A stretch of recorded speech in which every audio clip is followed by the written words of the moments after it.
আগামী জাতীয় সংসদ নির্বাচনে ৩০০ আসনে প্রার্থী দেবে গণতন্ত্র মঞ্চ। প্রথম ধাপে ১৪০ আসনে প্রার্থী ঘোষণা দিয়েছে জোটটি। বিএনপির সাথে আলোচনার মাধ্যমে আসন বিন্যাসে সমঝোতা করবে ৬টি রাজনৈতিক দলের এই মঞ্চ। গণতন্ত্র মঞ্চ জোট তৈরির চিন্তাও করছেন। তাইমুর রশিদের রিপোর্ট।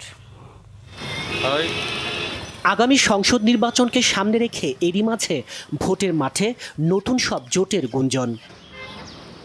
এমন বাস্তবতায় স্বৈরাচার বিরোধী আন্দোলনে গত ৬ বছর আগে ৬টি দল নিয়ে গঠিত গণতন্ত্র মঞ্চ এবার ৩০০ আসনে প্রার্থী দেওয়ার সিদ্ধান্ত নিয়েছে। বৃহস্পতিবার সকালে ঢাকা রিপোর্টার্স ইউনিটিতে সংবাদ সম্মেলনে প্রথম ধাপে ১৪০ জনের প্রার্থিতা ঘোষণা করেছে গণতন্ত্র মঞ্চ। আমরা প্রথমত ৩০০ আসনে গণতন্ত্র মঞ্চের প্রার্থী তালিকা আমরা বাছাই করব। ৩০০ আসনেই আমাদের প্রার্থী থাকবে এবং ৩০০ আসনের মধ্যে আজকে আমরা যে ১৪০ আসনের প্রার্থিতা ঘোষণা করছি, বাকি আসনগুলির কথা আমরা ঘোষণা করব। কিন্তু আমরা আবার একইভাবে আসলে আরও যদি বৃহত্তর জোট যদি বিস্তৃত হয় কিংবা আরও বৃহত্তর জোট তৈরি হয়, আমরা সেই আসনগুলিকে আসলে সমঝোতার ভিত্তিতে এক ধরনের আমরা আসলে সমঝোতার ভিত্তিতে সেটা বৃদ্ধি করব অথবা কমাবো। সংবাদ সম্মেলনে জানানো হয় বিএনপির সাথে আলোচনা করে আসন বিন্যাস করার কথা। ছাড় দেওয়ার বিষয়টি নির্ভর করছে বোঝাপড়ার উপর।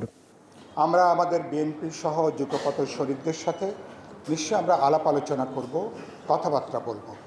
এর বাইরেও বিভিন্ন রাজনৈতিক দল আছেন, জোট আছেন, প্রগতিশীল গণতান্ত্রিক ধারার দল জোট আছেন, সবার সাথে আমরা আলাপ আলোচনা করব, কথা বলবো। আমরা নিশ্চয়ই কোথাও আসন সমঝোতা হবে, কোথাও একটা বোঝাপড়ার জায়গাটা তৈরি হবে। আমরা আজকে সংবাদ সম্মেলন করে আমাদের প্রাথমিক তালিকা প্রকাশ করেছি এবং এই প্রাথমিক তালিকা ভিত্তিতেই আমরা আমাদের জোট সম্প্রসারণ অথবা আমরা বৃহত্তর সংগ্রামে যে কোনো রাজনৈতিক সমঝোতার কৌশলের প্রয়োজন পড়ে সেই সব বিষয় বিবেচনা করব। এ সময় নাগরিক ঐক্যের সভাপতি মাহমুদুর রহমান মান্না বলেন, শুধু সরকার বদলের আন্দোলন নয়, দেশ বদলের আন্দোলনও চালানো হবে। ক্ষমতার স্বপ্ন আমরা দেখছি কেবল তাকে যথাযথভাবে ব্যবহার করে যাতে দেশটাকে বদলাবার কাজটা করতে পারি, এবং সেই জন্যেই আমরা আমাদের মতো করে আমাদের কথা বলছি। কেবলমাত্র আসন বন্টনের কোনো প্রতিযোগিতা, কোনো আলোচনা এটার ভিত্তিতে আমরা সামনে অগ্রসর হতে চাই না।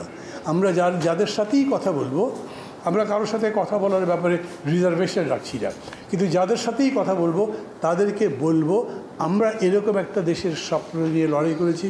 মানুষ এরকম একটা দেশের স্বপ্ন এখনও চোখের মধ্যে পুষে রাখে, বুনে রাখে। আমরা সেই স্বপ্ন বাস্তবায়ন করবার জন্য যা যা দরকার। দেশ গঠনের পক্ষে যারা থাকবে তাদের সাথেই আসন বন্টনের বিষয়ে আলোচনা হবে বলেও জানান মাহমুদুর রহমান মান্না। তাইমুর রশিদ, বাংলা ভিশন, ঢাকা।